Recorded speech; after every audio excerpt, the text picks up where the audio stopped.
Terra and the Terra ecosystem, which has popped up as a real competitor in the DeFi ecosystem. Of course, DeFi has mostly been built on Ethereum, which is the second largest cryptocurrency by market cap and the largest community for DeFi applications. And there's been a lot of elbow jostling for this third place right behind Ethereum. And Terra has recently peaked up there, and it's about $18 billion in market cap for just like DeFi projects on the Terra blockchain itself. That's mostly led by the stablecoin UST that's on there, and also the Luna token, which kind of acts as like a stabilizing mechanism for that stablecoin. This is a really big hit in Southeast Asia or South Asia, especially South Korea.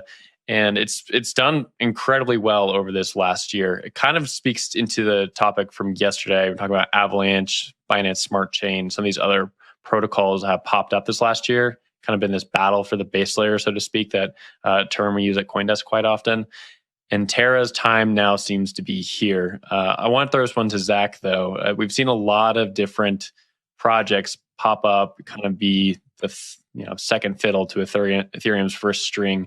Do you think Terra could be different, or is it just the same story we've seen with Avalanche and Binance Smart Chain and Solana so far? I think it could be different. I think a term that I appreciated in this piece that I was unaware of was this triumvirate known as Solunavax, which is Sol Luna, which is the native asset of Terra, and Avax, which is the native asset of Avalanche. And you're right, that is this sort of like trifecta of like three similarly positioned chains that offer faster, cheaper DeFi services and that are attracting users.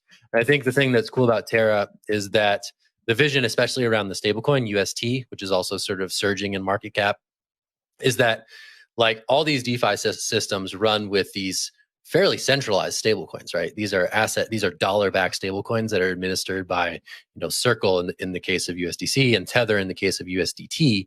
And the vision for UST that's interesting is that this is an algorithmic stablecoin that is potentially more decentralized, but also potentially more risky than some of these asset-backed stablecoins out there. But the point that Do Kwon and others have argued in making the case for Terra, and specifically UST, is that you don't want to have a centralized stablecoin layer in the middle of a decentralized financial system, because that's a centralized point of failure that introduces censorship risk and other issues that people in this space have long reckoned with.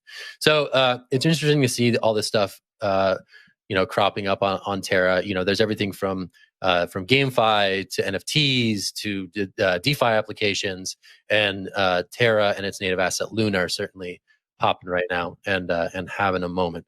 So whether that's going to stick, who knows? If you believe that these DeFi applications may have a future beyond Ethereum for the long term, I think this is probably a pretty good bet. If you think this is just another fly-by-night token that is going to rise and fall with sentiment, then hey, that's probably what you're thinking about this right now. So I'm going to toss this to Naomi. Very curious for your thoughts on the Terra ecosystem.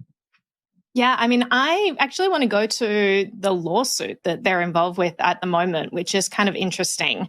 So they filed a lawsuit against the SEC. They're fighting the SEC, which is a very rare occurrence. And I'm very interested to see the outcome of this.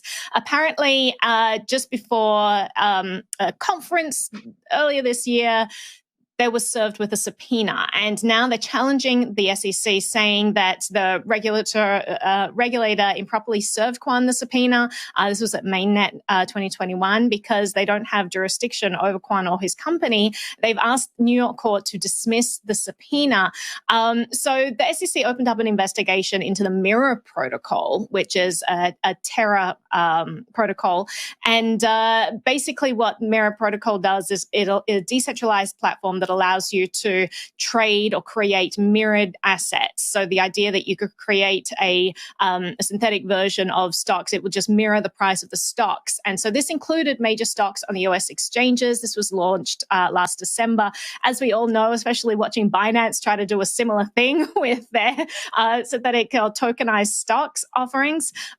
Governments do not like this. So SEC immediately pounced on this, was like, are you in violation? They did all this investigation. They actually couldn't conclude conclusively find that they were in violation of any securities laws. And they were like, oh, okay, well, our hands are kind of tied until we actually take an actionable step towards this. So they served him with a subpoena. But the thing is, Terraform Labs was incorporated in Singapore, has offices in Singapore and South Korea. It's not an American company. Do Kwon is a South Korean national. He lives in Singapore. He's not an American citizen. And so it's like, why does the SEC get to determine what can and can't exist in all these different countries that have nothing to do with the United States? It kind of goes back to what we were talking about with Justin Sun saying that, America should stop dictating the rules around crypto for the world, because there are like 7.5 billion other people in the world apart from those in the United States, and yet the United States has this very outweighed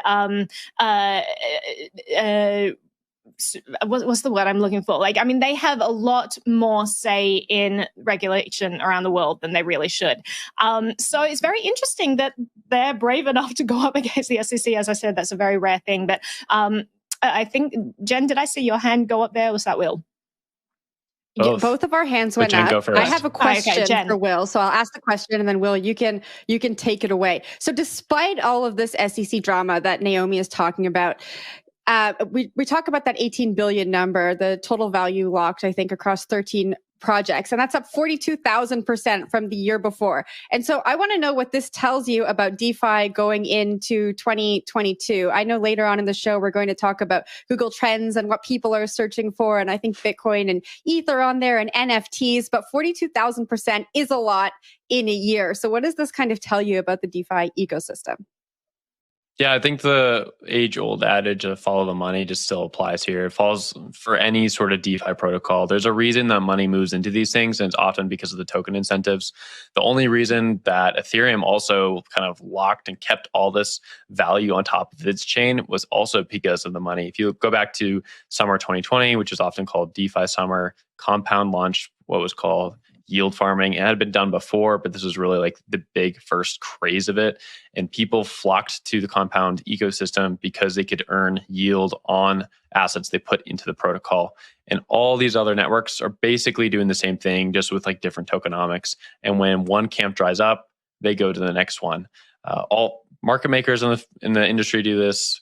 Retail guys in the industry do this. The degens do this. They're always just kind of following where the money is moving. And in my opinion, right now, it's Terra. That doesn't mean that Terra is just going to dry up one day when the token incentives do. But for right now, that's just where the hot ball of money has moved. And in 2022, we'll see if those people stick around. They certainly did on Ethereum. We'll have to see if these other chains kind of keep the users as well. Just to go back to Naomi's point, I think like the counterpoint that the SEC would make would be that Terraform Labs and all these other firms are basically making assets that are mirrored to U.S. equities or mirrored to the U.S. dollar, and that's where their jurisdiction would kind of come in. And I'm interested to see if that holds up in court going forward, because we are in a global world, right? We are in a very different system than the 1930s and 1940s, where the governments had more control over the assets inside their borders. And the euro dollar is a thing. There's a lot of dollars out there that are outside of the control of the United States government. And so I think there is going to be like a very interesting battle here between these crypto companies that have taken the next generation of euro dollars forward and the SEC and other government agencies in Washington, D.C. that are trying to keep their control over U.S. assets. But Naomi, I'll give it to you before we go to break.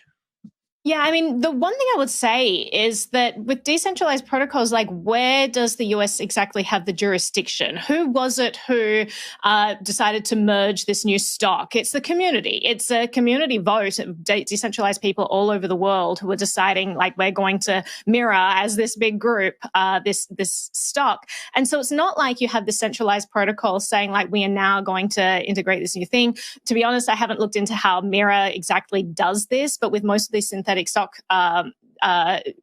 protocols, the way they do it is that it's like a community decision. You have to get a majority to vote. So I still don't understand how they can target Terra Labs and say, like, this is your doing because you created this decentralized project that then decided to go off on its own and do something to do with US entities. So it's, we'll see what happens with this. Very interesting lawsuit.